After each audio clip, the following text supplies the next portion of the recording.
Copenhagen spit-free pouches are packed full of American-grown tobacco.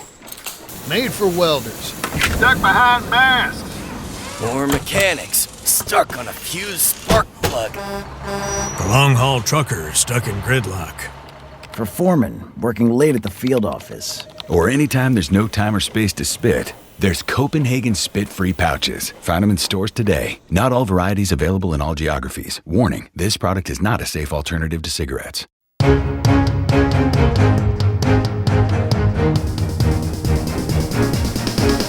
This is the Washington Times front page for Wednesday, September 24th, 2025. Thanks for joining us. I'm George Gerbo. President Trump criticized the United Nations, accusing it of doing nothing to end global conflicts that have been waged for decades in a scathing speech at the General Assembly. Jeff Murdoch reports he openly mocked the organization by saying it doesn't do much beyond writing a really strongly worded letter.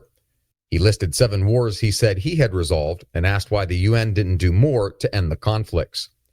Since January, Trump has pulled the U.S. from the UN Human Rights Council, clawed back $1 billion in funding to the UN, and told Congress he plans to rescind another $1 billion. The president's address was the marquee event of the UN General Assembly, a week-long summit at its New York headquarters, where world leaders come to discuss critical global issues.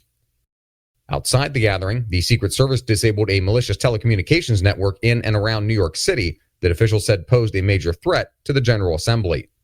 Von Cockane reports a joint investigation involving the Secret Service, Department of Homeland Security, and various law enforcement agencies uncovered 300 SIM servers and 100,000 SIM cards across 5 sites. Investigators said the illicit network could send more than 30 million text messages per minute and facilitated encrypted and anonymous communications of malicious foreign actors and criminals. The network was dismantled over the past 3 weeks as a result of a month-long investigation into a series of anonymous threats to 3 U.S. officials. The Pentagon's most senior intelligence official was dismissed last month for his handling of cases involving victims of the brain disorder known as Havana syndrome. Bill Gertz reports House Intelligence Committee Chairman Rick Crawford disclosed during a hearing that Lieutenant General Jeffrey Cruz, director of the Defense Intelligence Agency, was dismissed for cause over his handling of those cases. Until Crawford's disclosure, it was widely reported Cruz was removed after a leaked analysis of the June bombing of Iran's nuclear facilities, which said the strikes caused limited damage. Havana syndrome, so called after U.S. diplomats posted in Cuba experienced a mysterious brain-related illness, has affected hundreds of American diplomatic, intelligence, and military personnel. A Florida jury has found Ryan Routh guilty of attempting to assassinate President Trump in September 2024. Susan Ferricchio reports the 59-year-old faces life in prison and is scheduled to be sentenced December 18th in federal court. The jury deliberated for 2 hours before finding Routh guilty of the assassination attempt and 4 other charges. Trump celebrated the verdict, calling Routh an evil man with an evil intention. At colleges and universities, some students say extreme measures are sometimes appropriate to shut down political speech they don't like. Mallory Wilson reports although nearly 3/4 of Americans across the spectrum oppose political violence, 19% of voters ages 8 to 29 are likely to say political violence is justified, according to a recent YouGov survey. The question is not theoretical.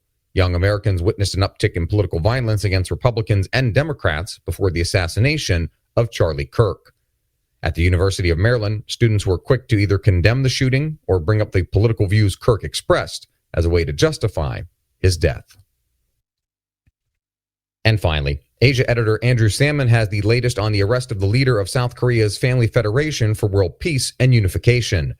82-year-old Hakja Han Moon and the foundation she leads, formerly known as the Unification Church, are under investigation as part of an expanding probe into South Korean figures linked to imprisoned ex-president Yoon Suk-yeol.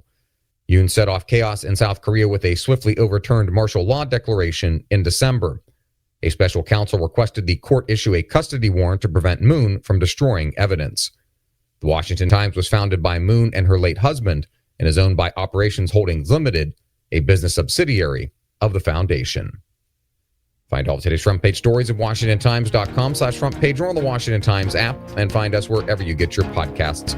You can also find us on social media at Wash Times for breaking news, sports, commentary, and more. For the Washington Times, I'm George Gerbo.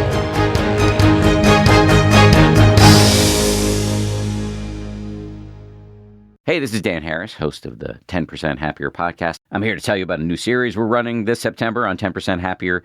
The goal is to help you do your life better. The series is called Reset. It's all about hitting the reset button in many of the most crucial areas of your life. Each week, we'll tackle a topic like how to reset your nervous system, how to reset your relationships, how to reset your career.